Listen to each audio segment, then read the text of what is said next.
Alright folks, welcome to another episode of my 4x4. Today we have something a little bit different. It's not a GQ. I'll call the owner, Graham. Graham, mate. Welcome mate.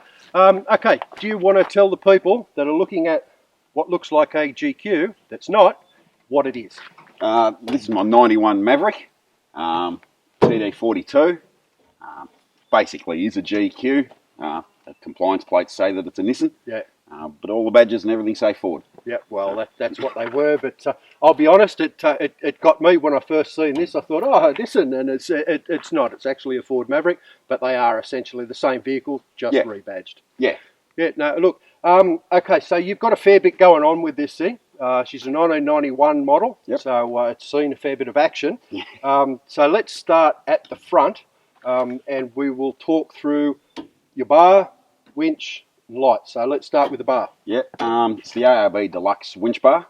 I've got the Runva 11XP Premium winch onto it. I bought those both at the same time. Yeah, okay, so the Runva is £12,000? 11,000. £11,000? Yep, and I believe they're IPF lights on the front. They're a spread cross spotlight as well. Yep. So they perform pretty well. Yep, no problems. Okay, and back to your winch there, you're running Dynooma rope, I see. Yeah, the Dynama's straight to a shackle. It did come with the big thimble on it, but those things weigh nearly a kilo, and I see that as just another missile if something does go wrong, so I got rid of that. Yeah, 100%. Yeah, I've got the recovery points are up underneath under there as well, so that everything I do, I try and do as safe as I can. Yeah. And yeah, it's performed really well. I've had it on there for about 4 years now. It's gotten me out of some pretty sticky situations. It's done really well for the money. Yeah, I was going to say sensational. Okay, so you've also got your comms, the aerial on the front of your bar? Yeah, that's just a 3.5 dB antenna. It's only a $35 Air Pro or something along those lines, and it's a very old Uniden 40 channel. One of the compact units in the dash. It does the job for you, doesn't it? It does the job around the bush. It's not too bad, No, and that's the main thing. And I think, again, viewers of our channel are always aware we talk more about budget builds rather than the $10,000 or $20,000 worth of stuff hanging off. And that's why I think this vehicle really fits our purpose, because yes, you've done a lot of mods to it. Yes, you've spent some money where it really needs to be spent, but there's a whole lot of budget DIY mods that you'll see later on. Okie dokie, so just one question while we're standing at the front. Standard headlights. Yep. Are they as bad as everybody makes out? Like, I don't know much about the Ford Mavericks, but the Nissans were renowned for having horrendously bad normal headlights. Yeah, low beam is horrific. High beam is okay for driving around town at night. But terrible on country roads where you actually want to see. No problems. And that's something I could never quite work out, and it's historically for four-wheel drives has been the same. Very few of them have decent set of headlights. And even the more modern vehicles, the headlights in them are just horrendously bad. But yeah, look, okay, that's quite a little bit just at the front there. So what we'll do now is we'll take a little bit of a walk around the side of your vehicle, and we'll go through suspension and tyres and things like that. Yep. First thing I noticed when I walked around and quite missed it from the front, because it's very incognito, I see you've got a 12-volt power supply. Yeah, I run 12 volt out here so that I can have a shower. I've got a little portable shower set up that I have so that, have a shower out in the bush. Gets pretty rank after a few days. 100% it does. 100% it does. Yeah, but look, no, that's like I say, it's innocuous, it's out of the way, and suits your purpose for the shower is really being spoiled out in the bush.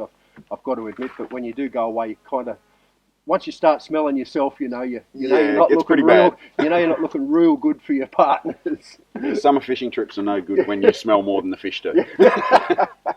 Okie dokie. Look, while we're standing at the side of the vehicle here, let's start at the bottom and we'll work up. Wheels and tyres.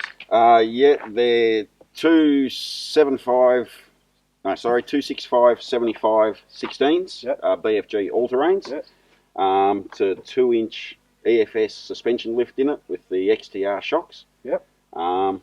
That's really all that I've done underneath there. And manual hubs, I see, the old school manual hubs. Yeah, the genuine locking hubs on it. They're the only way to go as far as I'm concerned. Well, you're like me, we're kind of a little bit old school, and I'm actually driving a vehicle now that's got auto hubs in it, and it's Look, I'm not saying I'm not a fan. I just miss the actual. Yeah. They're locked or they're unlocked. It sort of adds to your trip too when you go out and you get out and get it done. Yeah, until you chop and change between vehicles and forget to lock them in, and then you get bogged. But hey, you get that. Okay, let's move down the side. Snorkel. Yeah, Safari snorkel. There's nothing extra special about it. It runs to the standard airbox, which runs again to the standard air filter on top of the TD. Yeah, there's not a whole lot to it. Yeah, no, but pretty much an essential sort of item when you're doing a lot of travel. I think more, in my opinion, it's great for water crossings. I tend to shy away from a lot of deep water crossings because I drive a petrol, not a diesel. But they're really, really good for keeping the dust down, particularly if you're travelling in convoy. Yeah, it keeps the dust down and it helps the old girl breathe a lot better as well. It's pretty restrictive with the standard air system running through it. That really helps it out. Not a problem at all. Okay, we move a little bit further down here, and I was going to start at the side steps and rock sliders, but we don't have any sliders and side steps, so let's move up a tad. Let's have a little bit of a chat through awning and roof racks. Yeah, it's just the King's awning. I've got my LED strips wired up in there. I've got 3 of those, 2 white and one's on a separate switch for red. The roof rack is just these 4-wheel drive Super Centre steel full cage rack. Yeah. And I've put the 6-inch LED King's floodlights on the side of it as well for work lights at night. Yep, okay. So that's all budget modifications that you've got up the top. Yeah. But again, obviously suits your purpose. So it looks like they've been around the block once or twice and they've never let you down. Yeah, I've had those up there for a fair while and they've done pretty well. Yeah, and look, this is something that we always do try and get across to the viewers of our channel. Not always do you need to spend a fortune to get the same result. And I'm sure you'll agree. Are there better awnings and roof racks and lights? Absolutely. When we're talking value for money, and let's face it, money is important to us all. We don't all have a lot of money to throw at things. Yep. These do the job quite adequately at a really, really, really competitive price. Yeah, well, that's stood up. I do a lot of beach fishing, and that's been out in some really strong winds, and it hasn't gone over the roof yet. You just have to make sure you peg it down properly, and it does the job just fine. 100%. And this is what we try and instill a lot into the viewers of our channel. You go through a lot of the budget modifications, and do they have some shortfalls? Absolutely. Are you able to work around the shortfalls? 100%. Yeah. Right. So that's where we go there. I see that you've run the wiring yourself. Yeah. Right? So just want to have a little bit of a chat through just with your wiring that you've run up here. It looks quite tidy. Yeah, I just came out the side of the bonnet here, straight up the snorkel across the gutter, and then wired everything across and through up here. I've got my light bar up the front up there. It's just one of the, I can't remember, Ridge Rider, I think the brand is, from BCF. Runs everything up there basically. Yeah, but no, it's nice and neat and tidy having all of your wires up here for your side lights, your light bar at the front. Yeah, I wasn't too keen on bringing them up the pillar and drilling a hole in the pillar and then having a grommet and things. That just sounded like another reason to get rust up there to me. So straight up the side. Not only that, but it's also a whole lot more difficult to actually tap them in, run them up the inside, and then pull them out again. When they can look nice and neat and tidy like that on the outside, you can get to them really, really easy. And I guess too, when you're driving along bush tracks, they're not likely to get torn out. You've got your snorkel there that's going to take the impact of most of your branches and stuff like that overhangs, and they're in nice and snug. Yeah, well, I'm not too concerned about pretty, so functional is what I go for. Yep, no, 100%. Okie doke, so that's probably about the size of things on the way down the side of the vehicle. So again, with the magic of editing, we'll move around to the back, just like that. Okie dokie, well here we are at the back of the vehicle. Again, a little bit going on. Talk us through it. Yeah, start with the Mean Mother recovery hitch. Had to have one of those. Yeah, that's just working off the pin, started to bend a little bit. Well, even though it's a Ford, it is a Nissan, so you probably really do need that recovery hitch. Yeah, I haven't used it as yet. Little rubbish bag on the back, just cut another bag in half and strap that up, a bit of Velcro on the bottom of it already, so that fits onto the tyre nicely. It holds all the rubbish for a couple of days. The standard old floodlights that get mounted up on the standard bar for the wheel carrier, and got the treads just strapped up to the roof rack up there. Yep, not a problem. And a shovel holder on this side of the rack as well. That's all right. We'll have a little bit of a look at that and your shovel holder, because we want to have a look at a setup that goes on in the back of this thing that we'll get on the way around on the lap. Okay, do you actually want to open this thing up so we can have a bit of a chat of what you've got hanging in the back here? It's a bit of a mess at the moment. I was going to say, okay, folks, so bear in mind we are actually out on a four-wheel drive weekend while we're shooting this, so that's exactly how this vehicle travels, and we've seen some battle scars already today. So, but anyway, look, I'm not going to ask questions. Let's have a bit of a chat through it. First thing most people sort of notice is actually the tool bags on this door. $20 modification to hold pocket knives, hand cleaner, toothbrushes, deodorants, bug sprays. It's all in there, compasses, the whole bit's in there. Well, that's actually really good, that leather. Yeah, they're just the cheapest tool bag I could find at Bunnings. A couple of screws into each one, into the panel rather than into the actual door itself. Holds it there really nicely. Yeah, no, I like that idea. So, something that I could... copy's a good word. It works well. Of course, got the good old folding table on the barn door. Yeah. With a little bit of a windshield on it, and actually got a little extension that goes in onto the end of it. Whoop, when I put it the right way over, just plugs into the end there, so that I can just have a bit of lightweight on there, my fishing gear or whatever sitting onto that as well. Yeah, it's always handy to have somewhere that you can actually put a hot pot or a hot pan. A lot of times, and I guess it's like most people, sometimes you pull into camp, you don't necessarily want to go through this massive big setup because it's just a real quick stop. Yeah. Pull that out, put your camp oven on that, do your cooking, camp stove, and you've actually got somewhere to put something that's exactly. hot. Because I've actually gone through a couple of tables where you go, she'll be right, you put it down there and not so much. Not so much. Okay, Titan drawers. Yeah, it's just the Titan single drawer. Yeah. It's got all sorts of bits and pieces and spares going on in there, and I've built all the storage system I custom built entirely around it. Yeah. So I've built my own wings and everything. That's got a heap of there's crap everywhere through it. And I put a little pantry in next to it as well, just so that I get all the coffees and bread and all that's just all there, ready to go. Yeah, no, stays in the car all the time, most of it. Yeah, that's actually really handy, that for the stuff that, like you say, if you want to stop on the side of the road, grab a cup of tea, you're not pulling everything out. It's it's all in that little spot there. The Engel fridge is one of the very, very first Engel fridges. Yeah. It would be about 38 years old, this one. Still going. Yeah. It's still going strong too. It's the old steel Engel. Oh, excuse me. Yeah, it's the old steel one. That cost me a grand total of buying a new power cord. That was actually given to me. Yeah. By a mate whose old man bought it new. Back in the 80s at some stage it was. So yeah, that's done really well, still works perfectly. I've just got my fry pan and little bag, for lack of a better word, with my plates and whatnot in it.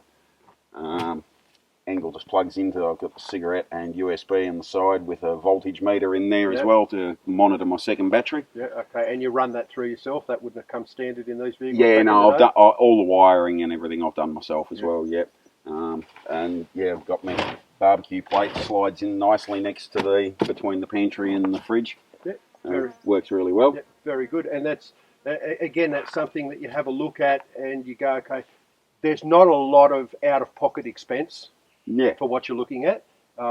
It's all super practical, and it's been done to suit your needs and to fill your purposes, which is awesome. One thing that I will say about the Engel fridges, Engel, if you want to jump on board, I see here that's obviously not the original catch. No, but I'm guessing that's $5 at Bunnings. Yeah, I think about $2.50. Okay, so, better still. You get two of them for $5. I was inflating the prices. But the whole point that I'm getting at with this, these fridges here, yes, they're expensive. If you're going out to buy a new fridge, there's a heap of fridges on the market that are cheaper.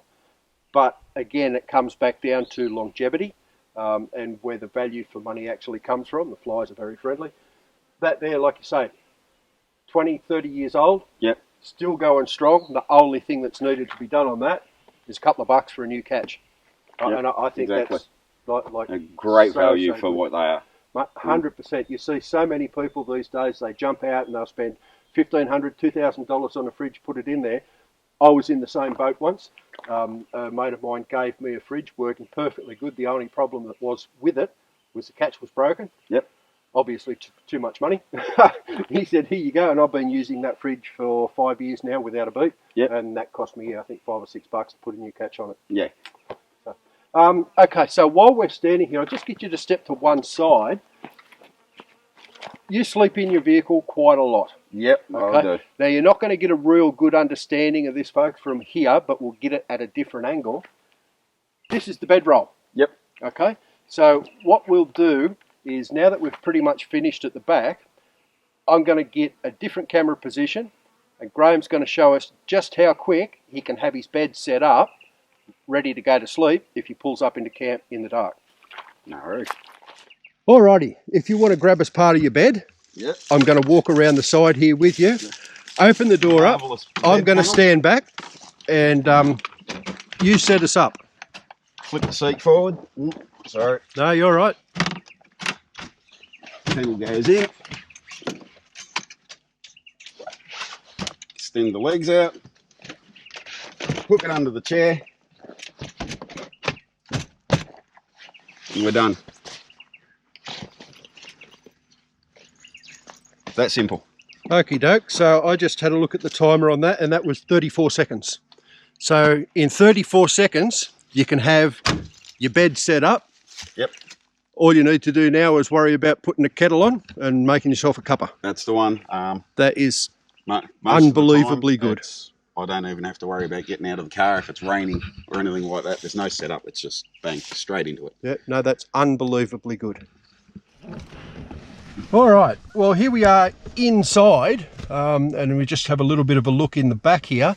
Again, I notice there's some nice little hidey holes that you've got there now that you've got your bed folded up, which again took probably 30 seconds, maybe even less. Give us a chat. Yeah, well, as I said, this is all custom storage that I built around the drawer. So this lid here just lifts up. I've got all my oils, coolant, everything that I need for keeping the car mobile, hopefully, in here. And I've also got the amplifier running back here as well for my stereo, and a little automatic fan back in here as well that just turns on and off with the stereo. I built all of the subwoofer box and all of the electrics. My second fuse box is underneath the water here under a separate panel. 12 volt and USB socket over there as well. Yep, over, and I see with the water it looks like you've got that plumbed on the inside, and I know that's not where you normally keep it, but I see that's plumbed on the inside, and that just sort of taps all the way through gravity feed to the outside. Yeah, just gravity feed straight through the hose and out the door. 10 litres does me well enough for a weekend away. Yep, no, 100%. And yeah, got the little electric fan up there as well because I need a breeze to sleep at night. Yeah, well, it's one of those things where it doesn't have to be too hot, and if you're inside your vehicle it can get quite warm, so that little electric fan do the job nicely. Yeah. No problems. Okay, well, I think what we'll do now is we'll climb out of the car and we'll get up into the front where all the action happens. No worries. Alrighty, now again, that magic of editing, it's a wonderful tool. We are now in the cockpit where all the action happens. Let's have a bit of a chat about any modifications that you've got going on up front. Well, we've got the little dashboard box that I've put up here. That's just got my little airing kit, wallet, headlamp, all that, so that's nice, close, easy at hand. Ashtray, we don't worry about that one much. The stereo and UHF are both mounted into the dash, so there's nothing getting around, banging around my knees or anything like that. And I cut up and modified the center console so that I've got drink holders, holds my handheld UHF, my little PLB, smokes, all that sort of stuff in there as well, and my mobile phone holder that I actually made out of the box it came in. What else? Oh, and I've actually sealed up this console as well so that it doesn't leak any water, and it's insulated around it as well. So that will actually act as an esky for long trips. I throw a few drinks, sandwich up on the top tray, and I don't have to stop. Nice. Nice. And just while we're on it, I'm just going to sort of reach across here, so be friendly, and show the folks your phone holder so they can actually get a good look at it. Yep. Right. There it is down there. That's actually a really cool idea that cost you an elastic band and a couple of screws and some Velcro. Yeah, exactly. And it works a treat. It doesn't move, and if it's in the way, you just works. Put it wherever you want. Works an absolute treat. I really like that. One thing that I do notice, the old school steering wheel, you don't have airbags in it. No, they die like real men, I think is the saying. What a joy. We're not worried about going through a rut that's a little bit too hard and letting the airbags go. Yeah, exactly. So just a quick question here. Mm-hmm. Is the old girl fitted with lockers or anything along those lines? No, there's no lockers in this. So she's just completely standard driveline, front to back. Well, that's all right. They were built pretty rugged back in the day, and that's pretty obvious. Whilst we're inside here, folks, I notice we've got 516,000 plus kilometres on the old girl. Yep. She's done well. That's a fair effort, and that's the original motor, not been rebuilt. She just keeps on keeping on. Might not get you there real quick, but it will get you there. It does get me there every time. It gets me back, more importantly. Yeah, 100%. So, mate, there's a lot to be said for these old girls. Okay, look, I'm really impressed with what you've done.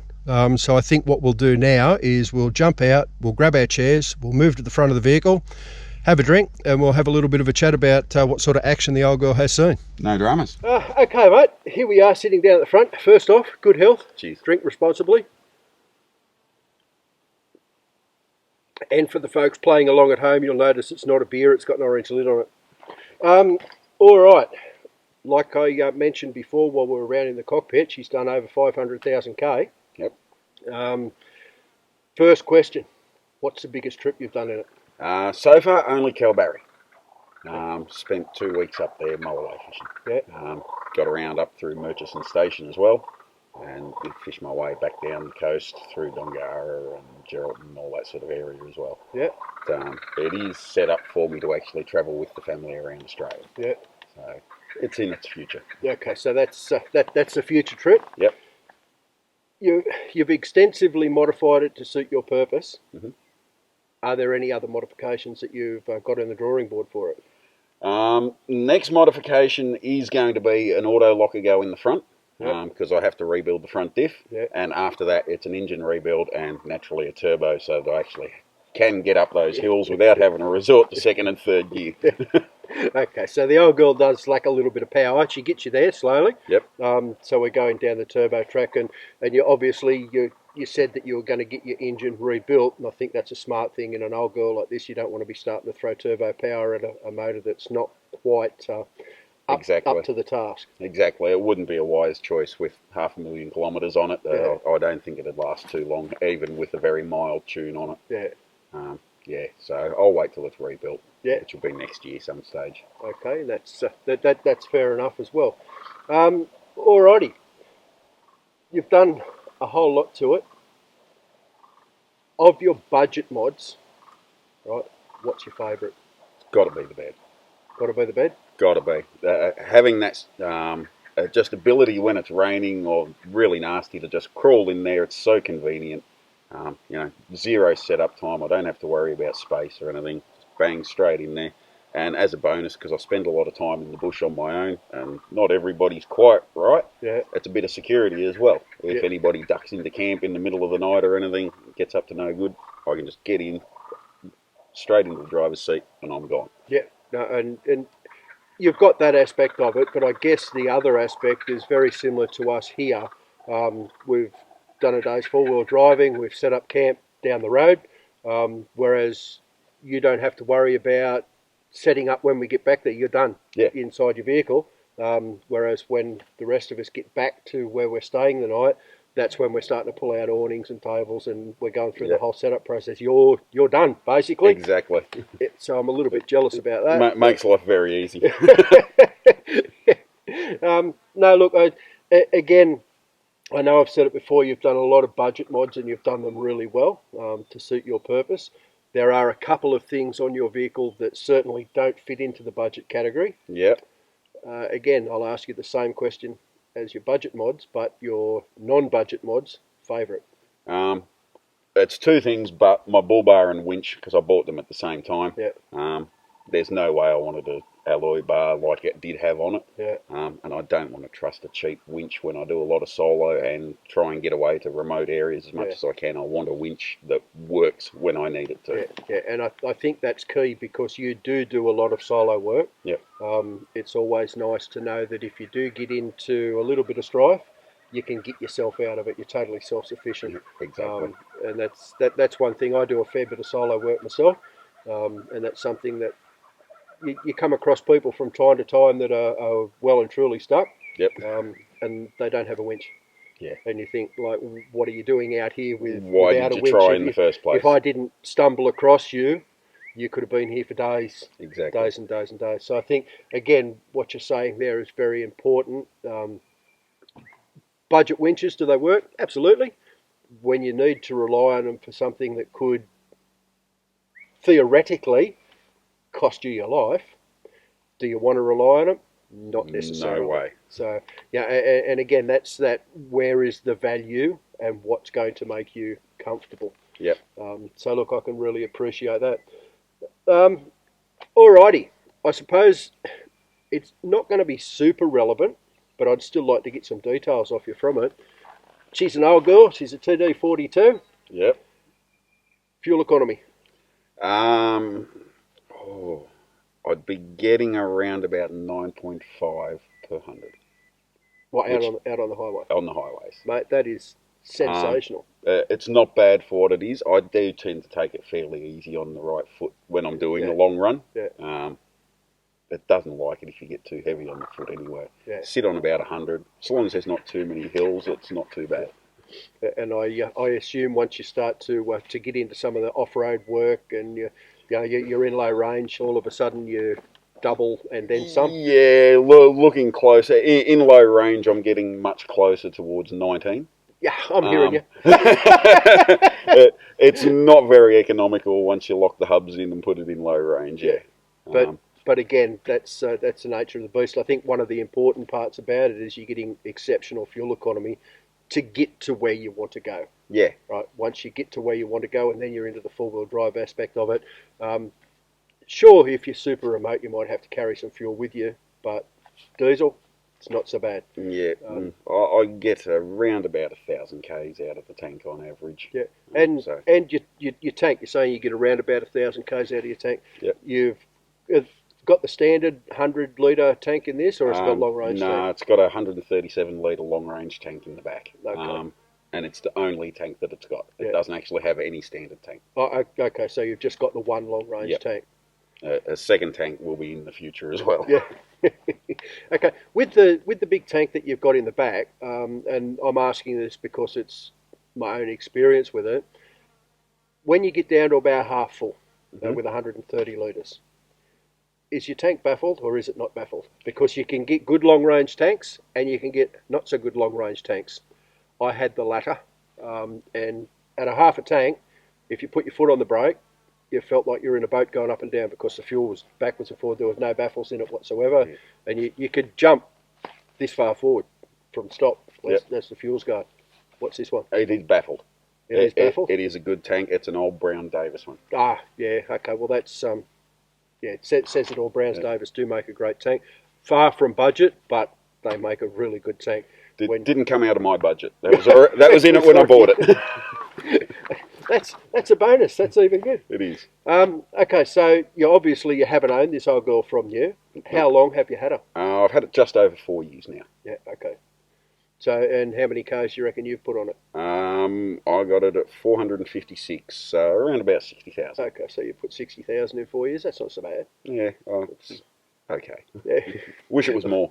Oh, mate, look, that's all right. When you do get to go and do the big lap, you're going to put a lot of Ks on the old girl then. Yep. But by then, she'll be a new girl. It'll be back at zero. Yeah, back to zero. Not a problem at all. Look, thank you very much for your time. No worries. Really enjoyed the walk around with that. And to be perfectly honest, I've grabbed a couple of ideas that you've done in the back of yours that might migrate into mine.